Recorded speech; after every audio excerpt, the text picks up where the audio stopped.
ನಮಸ್ಕಾರ ಎಲ್ರಿಗೂ. ಎಲ್ಲರೂ ಹೇಗಿದ್ದೀರಾ? ಐ ಹೋಪ್ ಎಲ್ಲರೂ ಚೆನ್ನಾಗಿದ್ದೀರಾ ಅಂತ. Welcome back to my channel. ಇವತ್ತಿನ ರೆಸಿಪಿ ಏನು ಅಂತ ನೋಡೋಣ ಬನ್ನಿ. ಇವತ್ತಿನ ರೆಸಿಪಿ ಬಂದು ನಮ್ಮ ಉತ್ತರ ಕರ್ನಾಟಕ ಶೈಲಿಯ ಫೇಮಸ್ ರೆಸಿಪಿ ಇದು ಮಾದಲಿ. ಸೊ ಇದನ್ನು ಹೇಗೆ ಮಾಡೋದು ಅಂತ ನೋಡೋಣ.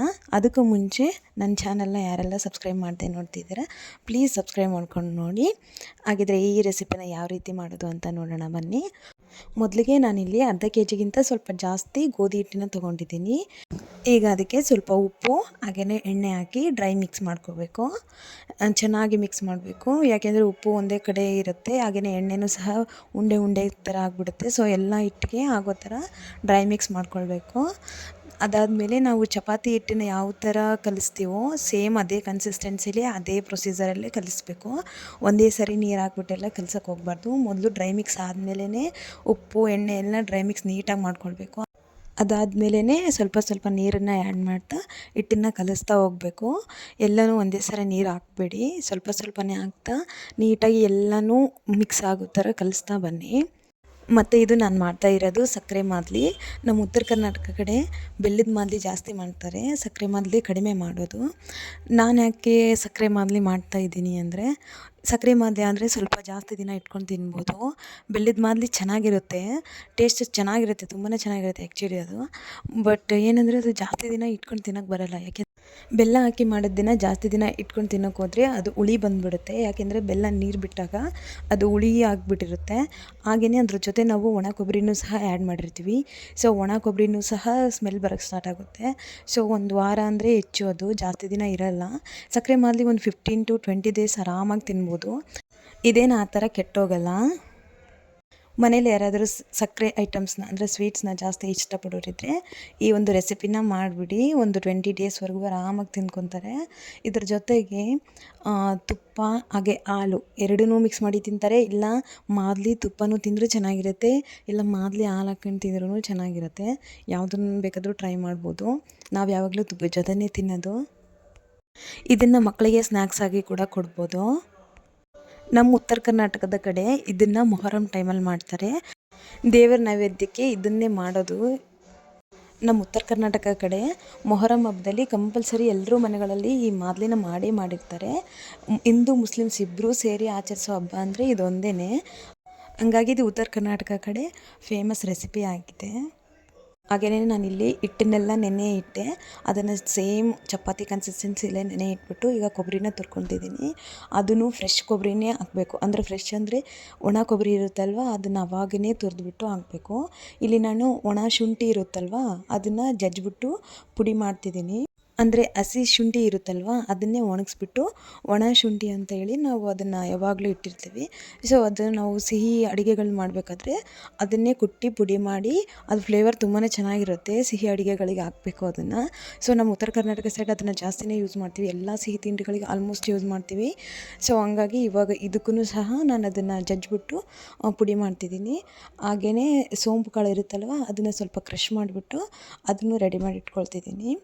ಹಾಗೆಯೇ ಇನ್ನೊಂದು, ನಾನು ಒಣ ಕೊಬ್ಬರಿನ ಹಾಗೇ ತುರಿದ್ಬಿಟ್ಟು ಆವಾಗಲೇ ಹಾಕಬೇಕು ಅಂತ ಯಾಕೆ ಹೇಳಿದೆ ಅಂದರೆ, ನೀವು ಇವಾಗ ರೆಡಿಮೇಡೆಲ್ಲ ಸಿಗುತ್ತಲ್ವಾ ಅದನ್ನು ತಂದು ಹಾಕಿದರೆ ಅದು ಅಷ್ಟೊಂದು ಟೇಸ್ಟು ಚೆನ್ನಾಗಿರಲ್ಲ.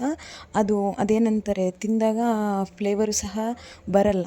ಸೊ ಹಂಗಾಗಿ ಯಾವಾಗಲೂ ಈ ಮಾದಲಿ ರೆಸಿಪಿಗೆ ನೀವು ಅವಾಗೇ ತುರಿದ್ಬಿಟ್ಟು ಒಣ ಕೊಬ್ಬರಿನ ಹಾಕಿದರೆ ಟೇಸ್ಟ್ ಚೆನ್ನಾಗಿರುತ್ತೆ. ಈಗ ನಾನು ಹಿಟ್ಟನ್ನು ನೋಡಿದೆ ಚೆನ್ನಾಗಿ ನೆಂದಿತ್ತು. ಸೊ ಈಗ ನಾನು ಮಾದಲಿ ಅಂದರೆ ಚಪಾತಿ ಮಾಡೋಕ್ಕೆ ಸ್ಟಾರ್ಟ್ ಮಾಡ್ತಿದ್ದೀನಿ. ಸೊ ಇದನ್ನು ಸೇಮ್ ನಾವು ಚಪಾತಿನ ಹೀಗೆ ನಾವು ಮೊದಲು ಉಂಡೆಗಳು ಮಾಡ್ಕೊಳ್ತೀವೋ ಸೇಮ್ ಹಂಗೇ ಮಾಡ್ಕೋಬೇಕು. ಆದರೆ ಚಿಕ್ಕ ಚಿಕ್ಕದು ಮಾಡಬಾರ್ದು, ಡಬಲ್ ಮಾಡಬೇಕು. ನಾವು ಚಪಾತಿಗೆ ಎಷ್ಟು ಹಿಟ್ಟು ತೊಗೊಂಡು ಮಾಡ್ತೀವೋ ಅದಕ್ಕೆ 1 to ಡಬಲ್ ಮಾಡಬೇಕು.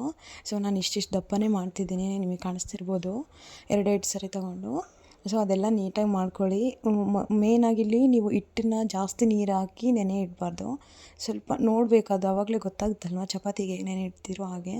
ಒಂದೊಂದು ಸರಿ ಏನಾಗುತ್ತೆ ಅಂದರೆ ನೀರು ಜಾಸ್ತಿ ಹಾಕ್ಬಿಟ್ರೆ ಬೇಗ ನೆನ್ಬಿಡುತ್ತೆ ಅಂತಂದು ಹೇಳ್ಬಿಟ್ಟು ನೀರು ಜಾಸ್ತಿ ಹಾಕ್ಬಿಡ್ತೀವಿ. ಬಟ್ ಅದು ಚಪಾತಿ ಚೆನ್ನಾಗಿ ಬರೋಲ್ಲ ಆವಾಗ.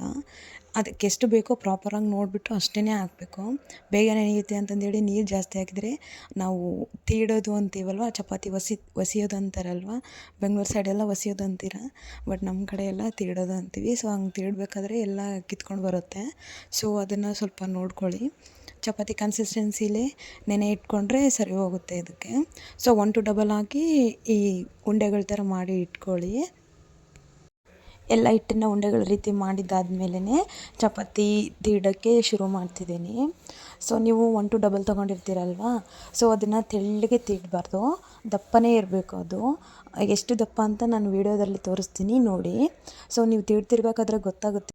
ಹಿಟ್ಟನ್ನು ಜಾಸ್ತಿ ತೊಗೊಂಡಿರ್ತೀವಲ್ವ, ಸೊ ಅದನ್ನು ನಾವು ತೀಡ್ತಾ ಹೋದರೆ ಅದು ತುಂಬ ಅಗಲ ಆಗ್ತಾನೇ ಹೋಗುತ್ತೆ. ಅದನ್ನು ನಾವು ಬೇಯಿಸೋದು ಹೇಗೆ ಹೇಳಿ, ಅದು ಚೆನ್ನಾಗಿ ನಮಗೆ ಬೇಯಿಸೋಕ್ಕೆ ಬರೋಲ್ಲ. ಸೊ ಹಾಗಾಗಿ ದಪ್ಪನೇ ಇರಬೇಕದು.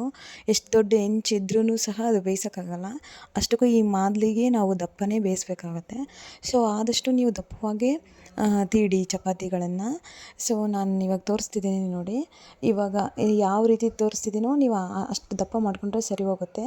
ನಾನು ತೀಡೋ ಮಣೆ ಸ್ವಲ್ಪ ದೊಡ್ಡದಾಗೇ ಇದೆ, ಆದ್ರೂ ನಾನು ಅಷ್ಟು ಅಗಲ ತೀಡ್ತಾ ಇಲ್ಲ. ಯಾಕೆಂದರೆ ಅದು ತೆಳ್ಳಗೆ ಮಾಡಿದ್ರೆ ಮಾದಲಿ ಥರ ಆಗೋಲ್ಲ. ಅದು ಚಪಾತಿನ ಲೇಯರ್ಗಳ ಥರ ಬರೋ ರೀತಿ ತೀಡಬಾರ್ದು ಇಲ್ಲಿ. ಯಾಕೆಂದರೆ ಅದನ್ನು ನಾವು ಮಿಕ್ಸಿಗೆ ಹಾಕಿದಾಗ ಅದು ಲೇಯರ್ಗಳ ಥರನೇ ಇರುತ್ತೆ ಹೊರತು ಉದುರುದ್ರಾಗೆ ಆಗಲ್ಲ. ಸೊ ಅವಾಗ ನೀವಿಲ್ಲಿ ನೋಡ್ಬೋದು ನಾನು ಎಷ್ಟು ದಪ್ಪವಾಗಿ ತೀಡಿದ್ದೀನಿ ಅಂತ. ಇವಾಗ ಹೆಂಚಿನ ಮೇಲೆ ಹಾಕಿ ಬೇಯಿಸ್ತಿದ್ದೀನಿ. ಸೊ ನೀವು ಅದನ್ನು ನೋಡ್ಬೋದು. ನೀವು ಅದನ್ನು ಫುಲ್ಲು ಡೀಪಾಗೆಲ್ಲ ಚಪಾತಿ ಥರ ಫ್ರೈ ಮಾಡೋಕ್ಕೆ ಹೋಗಬಾರ್ದು, ಎಣ್ಣೆನೂ ಸಹ ಹಾಕಬಾರ್ದು. ಆಯಿಲ್ ಹಾಕ್ದೇ ಡ್ರೈ ಆಗಿ ನಾವು 2 ಕಡೆನೂ ಬೇಯಿಸ್ಕೊಳ್ಬೇಕು ಚಪಾತಿನ.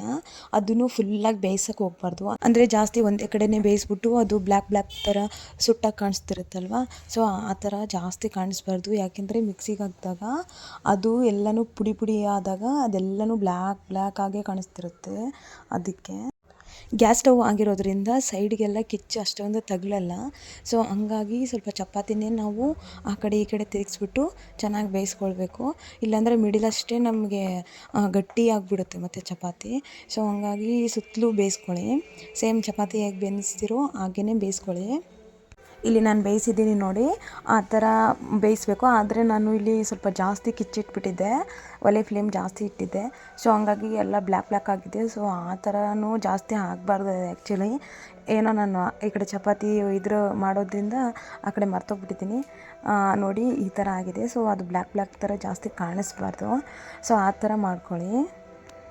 ಈಗ ಉಳಿದಿರೋ ಎಲ್ಲ ಚಪಾತಿಗಳನ್ನು ಅದೇ ರೀತಿಯೇ ಮಾಡ್ತಿದ್ದೀನಿ, ಅದೇ ಪ್ರೊಸೀಜರಲ್ಲೇ ಎಣ್ಣೆ ಹಾಕ್ದೇ ಸೇಮ್ ಅದೇ ರೀತಿ ಇದು ಮಾಡ್ತಿದ್ದೀನಿ, ಫ್ರೈ ಮಾಡ್ಕೊಳ್ತಿದ್ದೀನಿ. ನೋಡ್ತಾ ಇರ್ಬೋದು ನೀವು. ಒಲೆಗಳಲ್ಲಿ ಆದರೆ ಸೌದೆ ಒಲೆ ಇರ್ತಾವಲ್ಲ, ಅದರಲ್ಲಿ ಆದರೆ ಫುಲ್ಲು ಒಲೆ ಎಷ್ಟು ಹೆಂಚಿರುತ್ತೋ ಅದ್ರ ಫುಲ್ಲೂ ಕಿಚ್ಚು ತಗಲ್ತಾ ಇರುತ್ತೆ. ಸೊ ಹಂಗಾಗಿ ಬೇಗನೂ ಆಗುತ್ತೆ, ಎಲ್ಲ ಸಮವಾಗಿ ಬೆಂದಿರುತ್ತೆ ಕೂಡ. ಸೊ ನಮ್ಮ ಗ್ಯಾಸ್ ಸ್ಟವ್ಗಳಲ್ಲಿ ಆ ಥರ ಆಗೋಲ್ಲ. ಕೆಲವೊಂದು ಒಲೆಗಳು ಚೆನ್ನಾಗಿ ಉರಿತಾ ಇರ್ತವೆ, ಕೆಲವೊಂದು ಉರಿಯಲ್ಲ. ಸೊ ಆವಾಗ ಈ ಥರ ಆಗ್ಬೋದು. ಒಂದು ಕಡೆ ಬೇಯೋದು, ಒಂದು ಕಡೆ ಬೇಯದೇ ಇರೋದು, ಒಂದು ಕಡೆ ಸುಟ್ಟೋದಾಗ ಆಗೋದು, ಒಂದು ಕಡೆ ಅಸಲು ಬೇಯದೇ ಇರೋದು, ಆ ಥರ ಆಗ್ತಿರುತ್ತೆ. ಸ್ವಲ್ಪ ನೋಡ್ಕೊಳ್ಳಿ. ಈಗ ಎಲ್ಲ ಚಪಾತಿಗಳನ್ನು ಮಾಡ್ಕೊಂಡಿದ್ದಾಯಿತು. ಸೊ ಎಲ್ಲ ಆದಮೇಲೆ ಬಿಸಿ ಇರುತ್ತೆ ಅದು. ಸೊ ಅದನ್ನು ನೀವು ಎಲ್ಲ ಮುರಿಬೇಕು, ಅಂದರೆ ಎಲ್ಲನೂ ಅರ್ಧ ಹಾಕಬೇಕು, ಪುಡಿ ಥರ ಮಾಡ್ಕೊಳ್ಬೇಕು. ನೋಡ್ತಿರ್ಬೋದು ನೀವು, ನಾನು 2 ಚಪಾತಿನ ಹಿಡ್ಕೊಂಬಿಟ್ಟು ಅರ್ಧ ಹಾಕ್ತಿದ್ದೀನಿ. ಅಂದರೆ ಜಾಸ್ತಿ ದೊಡ್ಡದಾಗಿ ಮಾಡಬಾರ್ದು, ಸ್ವಲ್ಪ ಚಿಕ್ಕದಾಗೆ ಮಾಡಬೇಕು. ಯಾಕೆಂದರೆ ಮಿಕ್ಸಿಗೆ ಹಾಕಿದಾಗ ಸ್ವಲ್ಪ ಜಾಸ್ತಿನೇ ಹಿಡಿಸುತ್ತೆ. ನೀವು ದೊಡ್ಡದಾಗಿ ಮಾಡಿದ್ರೆ ಅದಷ್ಟೊಂದು ಹಿಡಿಸಲ್ಲ, ಕೈ ಸುಡ್ತಾ ಇರುತ್ತೆ. ಸ್ವಲ್ಪ ನೋಡ್ಕೊಂಡು ಮಾಡಿರಿ, ಅಷ್ಟೊಂದು ಬಿಸಿ ಇರಬೇಕಾದ್ರೂ ಮಾಡಬೇಡಿ. ಸ್ವಲ್ಪ ಅದು ಕೂಲ್ ಆಗುತ್ತೆ ಒಂದು 5 ಮಿನಿಟ್ಸ್ ಬಿಟ್ಟರೆ. ಸೊ ಈಗ ನಾನು ಮಿಕ್ಸಿಗೆ ಹಾಕ್ತಿದ್ದೀನಿ ನೋಡ್ಬೋದು. ಅದಕ್ಕೆ ಒಂದು ಅರ್ಧದಷ್ಟು ಹಾಕಿ, ಇಲ್ಲಾಂದರೆ ಅದು ಗ್ರೈಂಡ್ ಆಗೋಲ್ಲ. ಇಲ್ಲಿ ತೋರಿಸ್ತಿದ್ದೀನಿ ನೋಡಿ ನಾನು. ಅದನ್ನು ಸಹ ಬಿಟ್ಟು ಆಫ್ ಮಾಡಿ ತಿರುಗಿಸ್ತಾನೆ ಮಿಕ್ಸಿ ಮಾಡಬೇಕು. ಇಲ್ಲಾಂದರೆ ಅದು ಆಗಲ್ಲ, ಬರೀ ಕೆಳಗಡೆ ಅಷ್ಟೇ ಆಗುತ್ತೆ, ಮೇಲೆ ಏನಿರುತ್ತೆ ಅದು ಚಪಾತಿ ಹಾಗೇ ಇರುತ್ತೆ. ಸೊ ಹಂಗಾಗಿ ನೀವು ಸ್ವಲ್ಪ ಕೈಯಿಂದ ಆಡಿಸ್ತಾನೆ ಮಿಕ್ಸಿ ಮಾಡಬೇಕಾಗುತ್ತೆ. ನಾನಿಲ್ಲಿ ಎಲ್ಲ ಚಪಾತಿಗಳನ್ನು ಅದೇ ರೀತಿಯೇ ಮಿಕ್ಸಿಗೆ ಹಾಕ್ಕೊಂಡು ರೆಡಿ ಮಾಡಿ ಇಟ್ಕೊಳ್ತಿದ್ದೀನಿ. ಆ್ಯಕ್ಚುಲಿ ಇಲ್ಲಿ ನಂದು ಸಕ್ಕರೆ ಮಿಕ್ಸ್ ಮಾಡೋದೇನು ಒಂದು ವೀಡಿಯೋ ಕ್ಲಿಪ್ ಇದೆ, ಅದು ಮಿಸ್ ಆಗಿಬಿಟ್ಟಿದೆ. Sorry for that. ಬಟ್ ನಾನು ಅದನ್ನು ಹೇಳ್ತೀನಿ, ಎಷ್ಟು ಹಾಕಬೇಕು, ಎಷ್ಟು ಚಪಾತಿ ಇದ್ದರೆ ಎಷ್ಟು ಇಟ್ಟಿದ್ರೆ ಅಂತ. ಸೊ ನಾನು ಇಲ್ಲಿ ಹೇಳಿದ್ನಲ್ವ, ಅರ್ಧ kg ಸ್ವಲ್ಪ ಜಾಸ್ತಿನೇ ತೊಗೊಂಡಿದ್ದೆ ಅಂತ.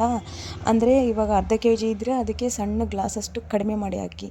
ಅದು ಅರ್ಧ kg ಸಕ್ಕರೆ ತೊಗೊಂಡಿದ್ರಿ ಅಂದ್ಕೊಳ್ಳಿ, ಅದರಲ್ಲಿ ಒಂದು ಚಿಕ್ಕ ಗ್ಲಾಸ್ ಗ್ಲಾಸಷ್ಟು ತೆಗೆದ್ಬಿಟ್ಟು ಉಳಿದಿರೋದನ್ನೆಲ್ಲ ಮಿಕ್ಸ್ ಮಾಡಿ. ಸೊ ನಾನಿಲ್ಲಿ ಅರ್ಧ ಕೆ ಜಿಗಿಂತ ಸ್ವಲ್ಪ ಜಾಸ್ತಿ ತೊಗೊಂಡಿದ್ದೆ ಅಂತ ಹೇಳ್ದಲ್ವಾ, ಸೊ ಅರ್ಧ ಕೆ ಜಿಯಷ್ಟು ಸಕ್ಕರೆ ಹಾಕಿದ್ದೆ, ಅದಕ್ಕೆ ಸರಿ ಹೋಗಿತ್ತು ನಮಗೆ. ಇಲ್ಲ ನೀವು ಸಕ್ಕರೆ ನಾವು ಜಾಸ್ತಿನೇ ತಿಂತೀವಿ ಅಂದರೆ ಸಮ ಪ್ರಮಾಣದಲ್ಲಿ ಸಹ ಹಾಕ್ಬೋದು. ನಾವು ಸ್ವಲ್ಪ ಕಡಿಮೆ ತಿನ್ನೋದ್ರಿಂದ ನಾನು ಒಂದು ಸ್ವಲ್ಪ ಕಡಿಮೆ ಹೇಳ್ತಿದ್ದೀನಿ. ನೀವು ಚೆನ್ನಾಗಿ ತಿಂತೀರಾ, ಸ್ವೀಟ್ ಅಂದರೆ ಇಷ್ಟ ಅಂದರೆ ಅದು ನೀವು ಅರ್ಧ ಕೆ ಜಿ ಹಿಟ್ಟು ತೊಗೊಂಡು ಮಾಡಿದ್ದೀರಾ ಅಂದರೆ ಅರ್ಧ ಕೆ ಜಿ ಸಕ್ಕರೆನೇ ಹಾಕ್ಕೊಳ್ಳಿ, ಚೆನ್ನಾಗಿರುತ್ತೆ. ಇಲ್ಲಿ ನಾನು ಆವಾಗೆಲ್ಲ ಕುಟ್ಟಿ ಪುಡಿ ಮಾಡಿ ಇಟ್ಟಿದ್ದೆ ಅಲ್ವಾ, ಕೊಬ್ಬರಿ, ಶುಂಠಿ, ಏಲಕ್ಕಿ ಪುಡಿ, ಹಾಗೆಯೇ ಇದು ಕಡಲೆ, ಅದನ್ನು ಸಹ ಆ್ಯಡ್ ಮಾಡಬೇಕು. ಎಲ್ಲನೂ ಮಿಕ್ಸ್ ಮಾಡಿ ನೀವು ತುಪ್ಪ ಇಲ್ಲ ಹಾಲಿನ ಜೊತೆ ತಿಂದರೆ ತುಂಬಾ ಚೆನ್ನಾಗಿರುತ್ತೆ. Thank you for watching.